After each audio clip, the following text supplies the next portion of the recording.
Hi friends സ്റ്റോറിട്ട് പോവാം. Title മനസ്സിലായില്ലേ? അത് ഫൈനൽ പാർട്ട്. അത് മാത്രമല്ല ഹീറോയിനോട് അനിയൻ വന്ന് അനിയനും ഹീറോയിൻ നോക്കി വില്ലത്തത് മിന്നിയോട് കുറച്ച് പ്ലാൻ ചെയ്തായിരുന്നു. മിന്നി അതെ ഹീറോയിൻ്റെ അനിയൻ ഇപ്പോൾ പഠിക്കുകയാണ്. ഹീറോയിൻ്റെ ബേസിൽ വളർന്നതായി. അത് മാത്രമല്ല ഹീറോയിൻ്റെ അനിയനും തേർഡ് ഇയർ പഠിക്കുക. ആ പെണ്ണ് ഫസ്റ്റ് ഇയർ ആണ്. ഹീറോയിൻ പ്ലാൻ ചെയ്തതെന്ന് കാര്യം വീട്ടിലത് പറഞ്ഞു. ഹീറോയിൻ്റെ അനിയൻ ഇന്ത്യയിൽ പോയി ഇന്ത്യയിൽ ഫസ്റ്റ് കൊറിയസ് മാരേജ് നടന്നായിരുന്നു. ഇതൊരു ഷൂട്ടിംഗ് എന്ന ഹീറോയിൻ അനിയൻ പറ്റിച്ചായിരുന്നു. പക്ഷേ അനിയൻ അവർക്ക് ഷൂട്ടിങ് എന്നെ വെച്ച് ഷൂട്ടിങ് ചെയ്യാൻ പോകുന്നത് നമ്പിട്ട് ഈ കൊറിയൻ സൈസ് മാരേജ് നടന്നായിരുന്നു. അങ്ങനെ ആയിട്ട് മാരേജ് നന്നായിട്ട് നടന്നു. അതുമാത്രമല്ല ഇന്ത്യയിലേക്ക് വന്നു. അങ്ങനെ ഇന്ത്യയിൽ പറഞ്ഞത് കൊണ്ട് ഹീറോയിൻ അനിയനക്ക് ഒന്നും അറിയില്ലായിരുന്നു.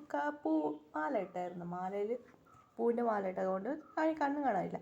പിന്നെ അനിയൻ പറഞ്ഞ മതി ചെയ്തായിരുന്നു. പിന്നെ കുറച്ച് നേരം മാല എടുത്തായിരുന്നു. അപ്പം അവനിക്ക് ഹീറോയിൻ പറഞ്ഞ മാതിരി പ്ലാനായിരുന്നു. ഹീറോയിൻ അനിയനക്ക് ഒന്നും അറിയില്ലായിരുന്നു. അങ്ങനെ മാരേജ് അങ്ങനെ കുറച്ച് നടക്കുമായിരുന്നു. അങ്ങനെ അനിയനക്ക് ഷോക്കായിരുന്നു. എന്താ ഇത് നടക്കുന്നതെന്ന്. ഹീറോയിൻ താലി കെട്ടും എല്ലാ ചടങ്ങ് ഇങ്ങനെ നടക്കാൻ പോകുമ്പോൾ അപ്പാണ് ഹീറോയിൻ്റെ അനിയനക്ക് മനസ്സിലായി. അപ്പം ഇത് അങ്ങനെ മാരേജ് നടക്കാൻ വേണ്ടതിരുന്ന് പെണ്ണ് കൊണ്ടുവന്ന് താലി കെട്ടുന്ന ചടങ്ങ് എല്ലാ ഫാമിലീസ് ഇരിക്കുമ്പോൾ അപ്പായാണ് ഹീറോയിൻ്റെ അനിയനക്ക് മനസ്സിലായി ഇതും റിയൽ മാരേജ് എന്ന്. ഹീറോയിനെ നോക്കാൻ ചിരിക്കായിരുന്നു. ഹീറോയിൻ വേറെ വഴിയിൽ ഇവിടുന്ന് വെച്ചാൽ അമ്മ എന്നെ തല്ലും ശരി ഓക്കെയാണ്. ഹീറോയിൻ്റെ അനിയൻ ആ പെണ്ണിന് മിയാൻ്റെ താലി കെട്ടി എല്ലാ ചടങ്ങ് കഴിഞ്ഞായിരുന്നു. അങ്ങനെ പലം കൊടുക്കായിരുന്നു. ഹീറോയിൻ ചിരിക്കുമായിരുന്നു അനിയൻ നോക്കിയിട്ട്. അനിയനൊക്കെ ടെൻഷനായിരുന്നു. അനിയൻ ടെൻഷനായിട്ട് ഹീറോയിന് മുറയ്ക്കായിരുന്നു. ഹീറോയിൻ ചിരിക്കാൻ തുടങ്ങി. അനിയനെ നോക്കിയിട്ട് മുറയ്ക്കായിരുന്നു.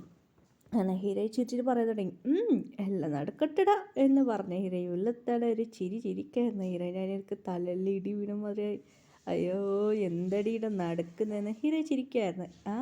നടക്കട്ടെടാ എന്ന് പറഞ്ഞ് ഹീറോയിൻ ചിരിക്കുകയായിരുന്നു. അങ്ങനെ കുറച്ച് ഡേയ്സ് കഴിഞ്ഞായിരുന്നു ഹീറോയിൻ്റെ അനിയനിക്കും ബേബി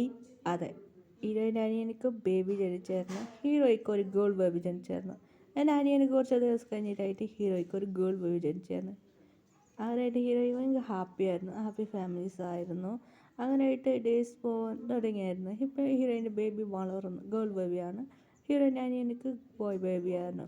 അങ്ങനെ ഒരു വയസ്സൊക്കെ എന്താ വലുത്. അതെങ്കിലും കുറച്ച് ലേറ്റായിട്ട് ഗേൾ ബേബി ജനിച്ചായിരുന്നു. ഹീറോയിൻ അനിയൻ പറയുന്നു എന്താ ചേച്ചി ഹീറോയിൻ ബേബീസ് വളർന്നു. ഇങ്ങനെ വളർന്നു. അതുകൊണ്ട് ഹീറോയിൻ പറഞ്ഞിരുന്നു. അങ്ങനെയായിട്ട് ഡേയ്സ് പറഞ്ഞു ഹീറോയിൻ്റെ ബേബീസ് വളർന്നു. അതുകൊണ്ട് ഹീറോയിൻ്റെ ബേബിക്കും മാരേജിൻ്റെ കാര്യം പറയുന്നു.